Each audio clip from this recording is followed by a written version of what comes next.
again, everyone, and welcome back to Reddit Aliens. I'm John, and as always, thank you so much for being here. Straightforward topic, let's do it. What's the scariest thing you've ever seen in your life? Please remember to like, share, and subscribe. When the nurse came into my hospital room and asked if I was feeling okay, I said no, and she said I was having a heart attack. I asked her if I was going to die. She said I was in the right place and they would look after me.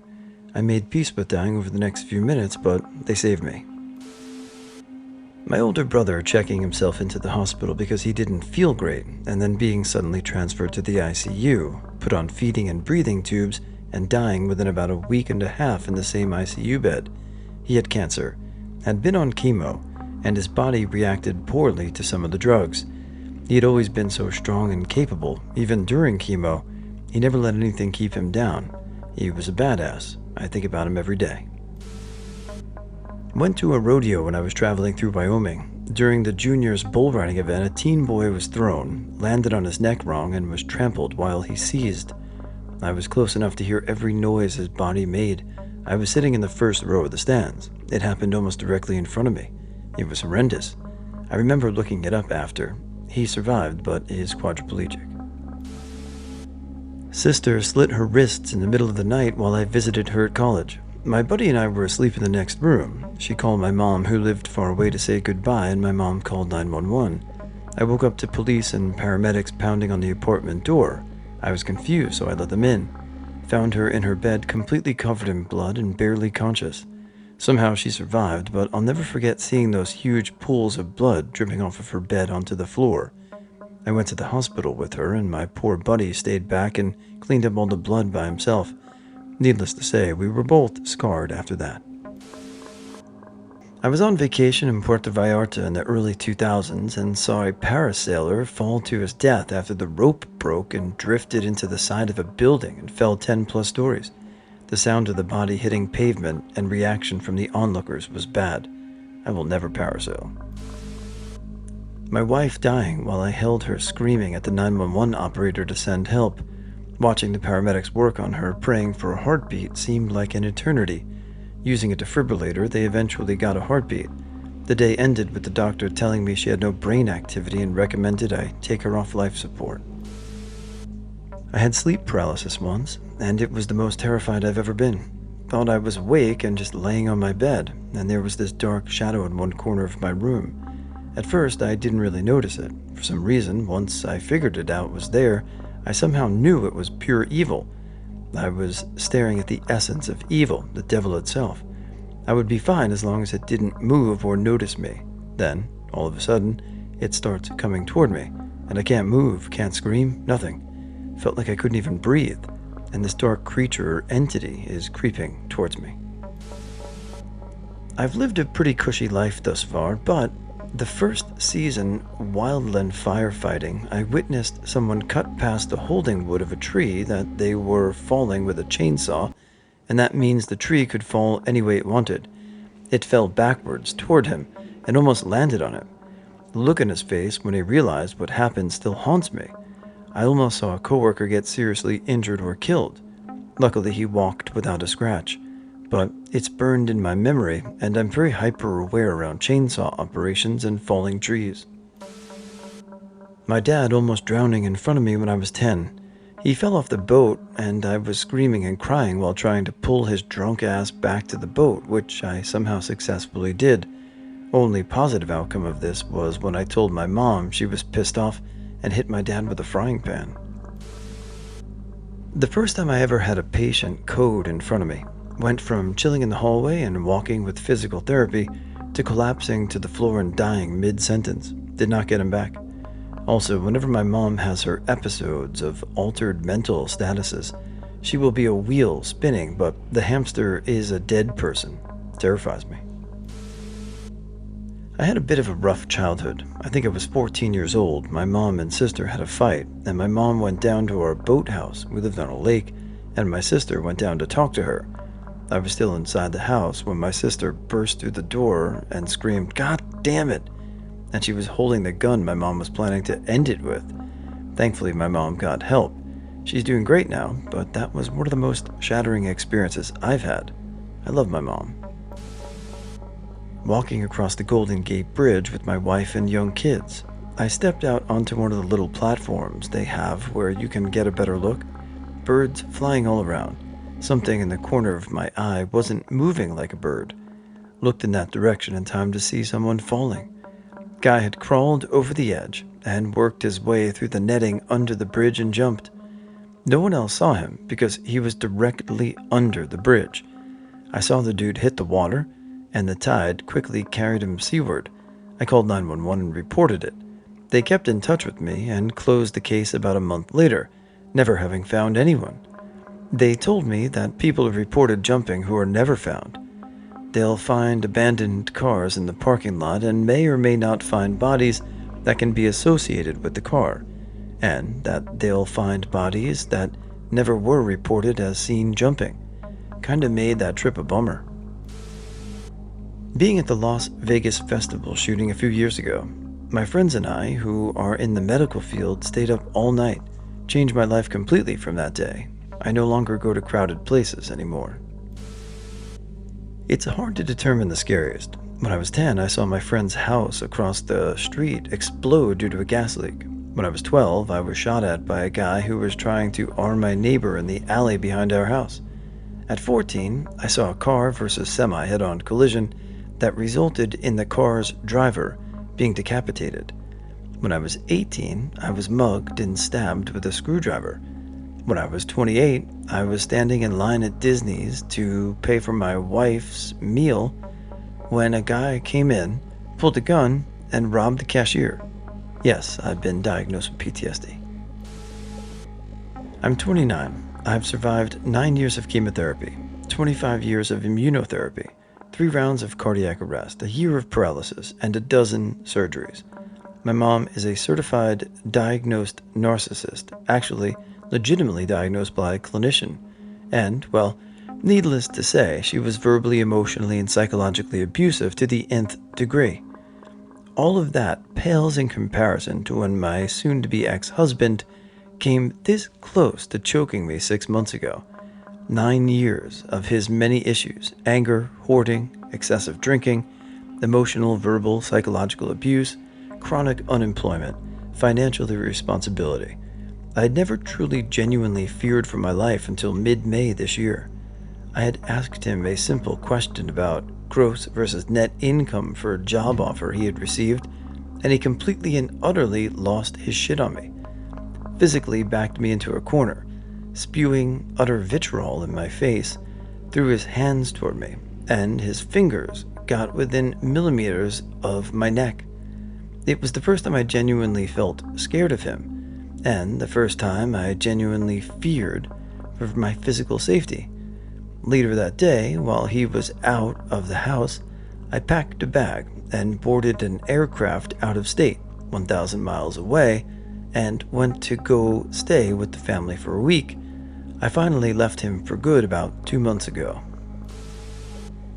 I saw a man get swept over Niagara Falls, American Falls. I was working a double at the Red Coach Inn and on my lunch break in the park.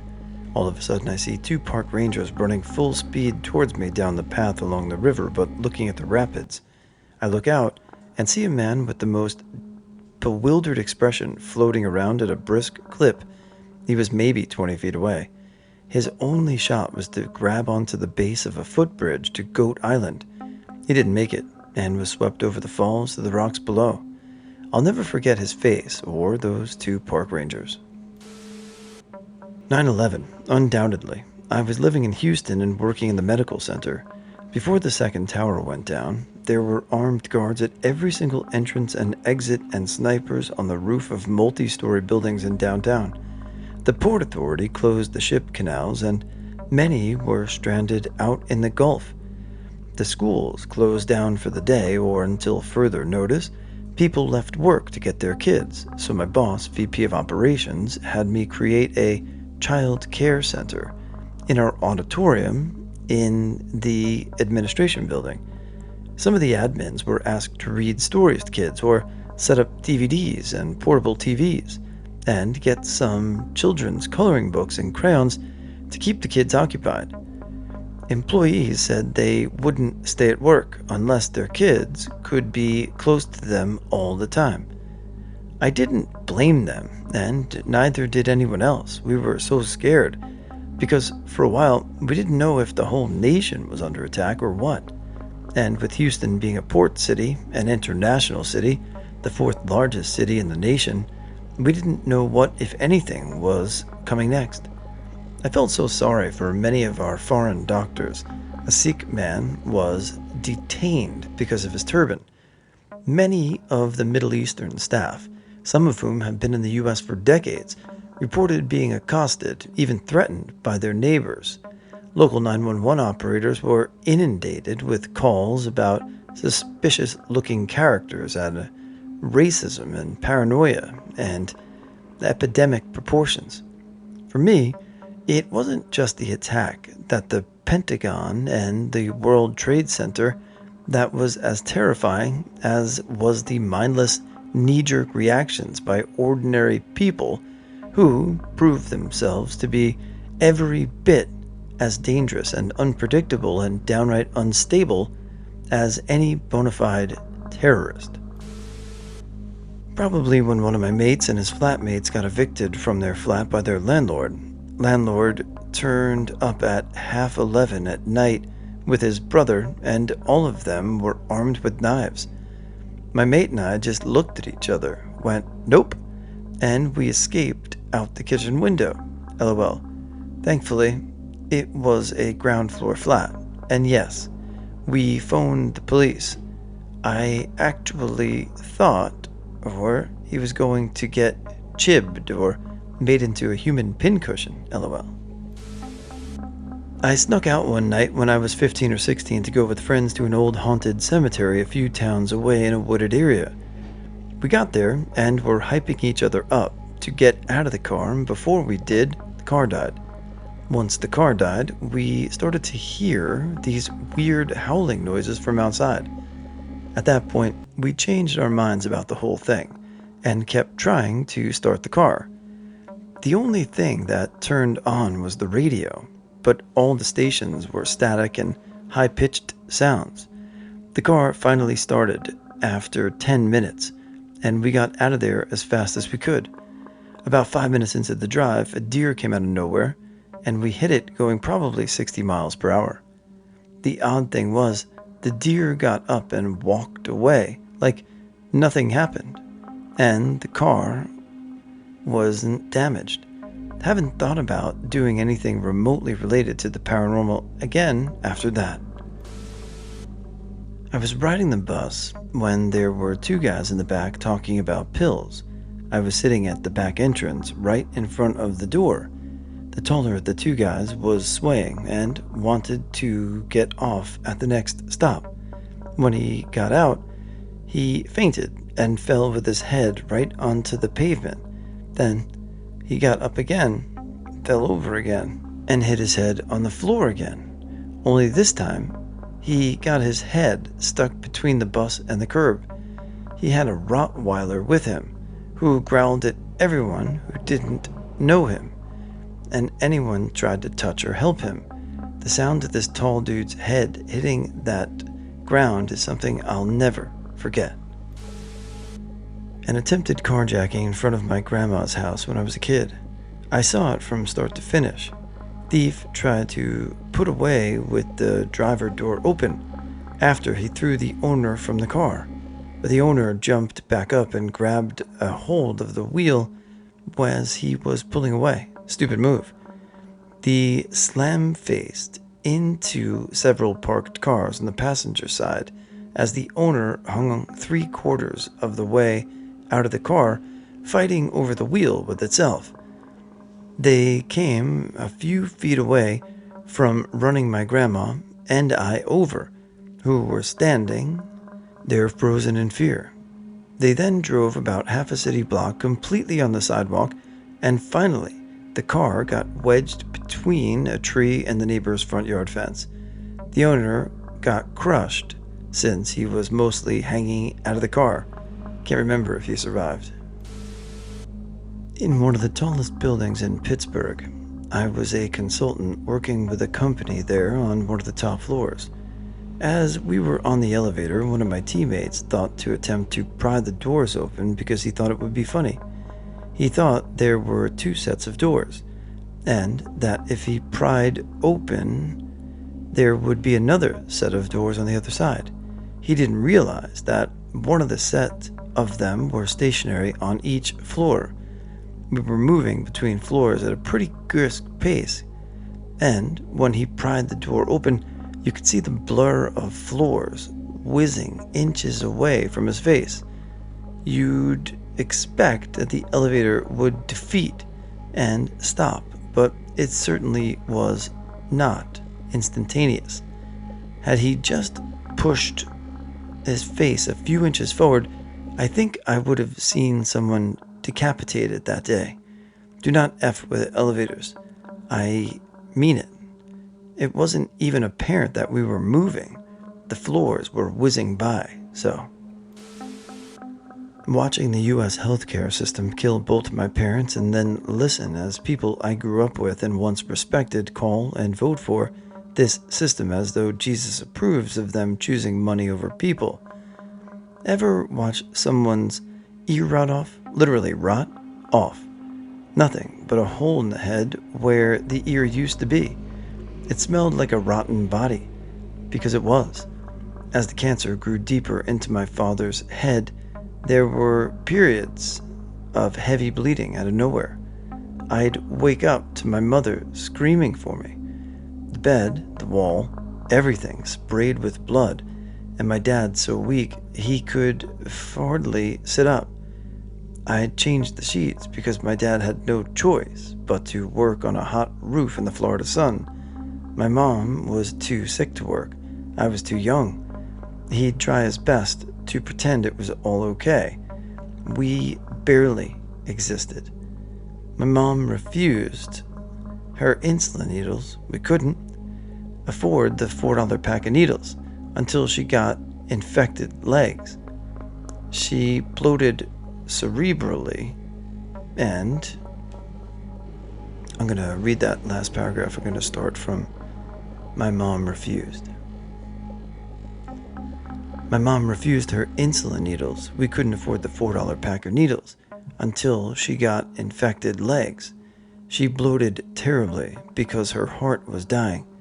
We fought desperately to get medical for her, and the shitty medical aid that the Republicans reluctantly allow make sure to try to let someone like her die.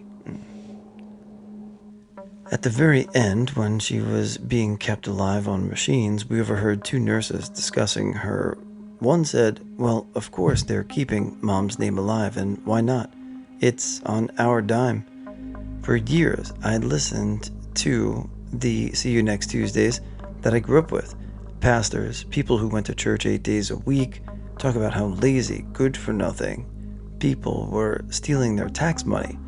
Watched as the world saw a 2-year-old drowned Syrian boy washed ashore, while they lamented, and they can't come here. They're Muslim. My best friend told me it's immoral for people like my parents to get health care using tax money. She had insurance since day one and will never have to work. The past few years have been divisive for America, but for me, it's been an eye-opener. I see who they truly are, and to them, I am the liberal and common bitch who thinks that people matter more than money. Heavens forbid. I heard this system and loathe anyone who votes for it. My parents are in holes in the ground because bloated, fat, rich Republicans saw no value in their lives. I'm not without sin, God knows, and I'm no better than anyone, but they have been destroyed, my respect for all Republicans, again Republicans, and any other people who fight against the poor. I know some of you may think that because I was critical of some of the words in that you think, oh, there goes John, some right-wing nutjob. No, I subscribe to common sense. If you want to blame one party, you can blame both parties, and I'm not saying Republicans are not responsible at all. But there have been plenty of times in the last 20 years, including 2008, when there was a supermajority where the Democrats controlled the House, the Senate, and the Oval Office. And they didn't do anything about it either. So if you want to look at one side versus another, try looking at all the sides, because they're all together against you. My daughter was